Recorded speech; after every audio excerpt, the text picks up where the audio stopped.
But here's the thing. I can't help, and maybe I'm just picking up on it because I'm looking for it. I feel like Rachel is a little too coincidental. I feel like she knows things, and it's like, how do you know these things? Like she won't tell Chloe why. I don't know. She has a secret. We don't know what that is.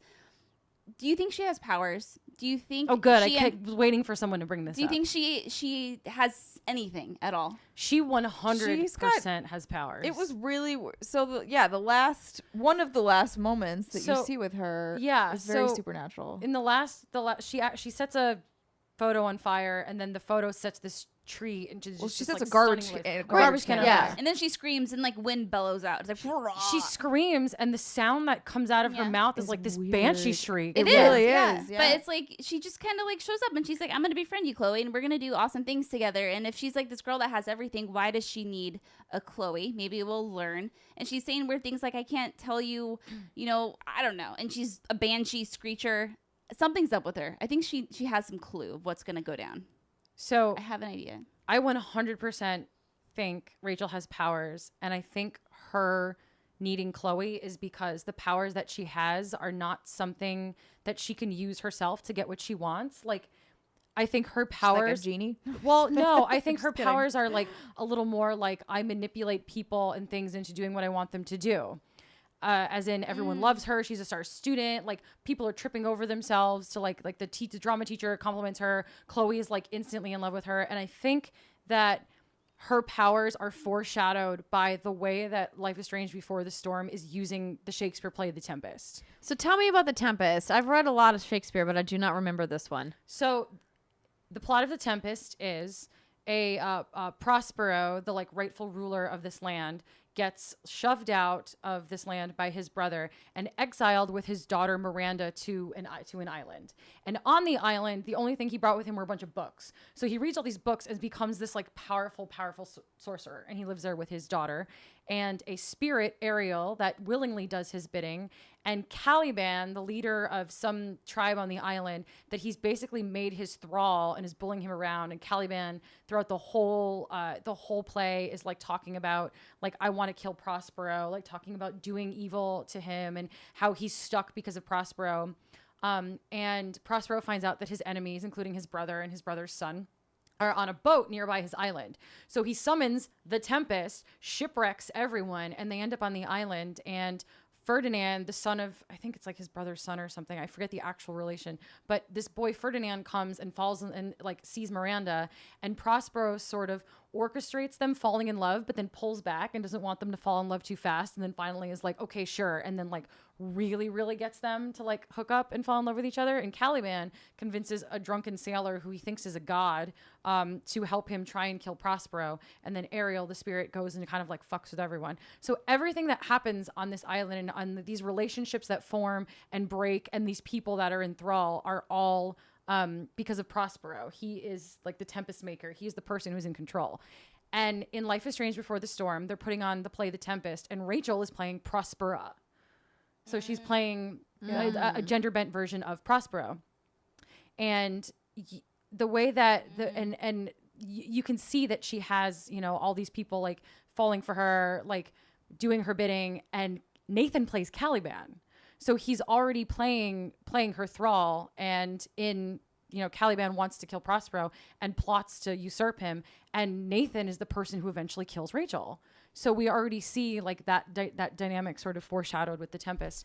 Ooh, that's fascinating. And like everything about Before the Storm is connected to the Tempest. The titles of the episodes are references to quotes. Awake is from a monologue. I have this open here. It's from a monologue from Miranda to Prospero. Awake, dear heart, awake. Thou hast slept well, awake. So this is Chloe waking up and being like, oh, like there's more to life than all these terrible things that have happened to me.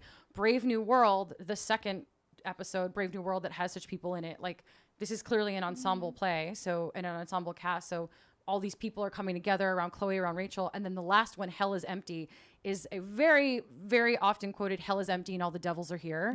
Yes, I remember that. So everything is sort of built around the Tempest. And if you think of Rachel as Prospero and as organizing these relationships, think about the original Life is Strange. Rachel, Chloe and Max become friends over the mystery of like what happened to Rachel, and that mystery sort of bonds them together because Max has offered to use her powers to help Chloe sort of figure out what happened to her. So she is this spellmaker and this weaver of things, and I don't think it's hard to believe that her power creates that butterfly effect, because the butterfly was the big thing in the time travel thing, and I think she has the power to either create storms or create wind or something, and her choices and what she does winds up that storm. Drop your And I mic. think I we want Drop your my babies. mic. The only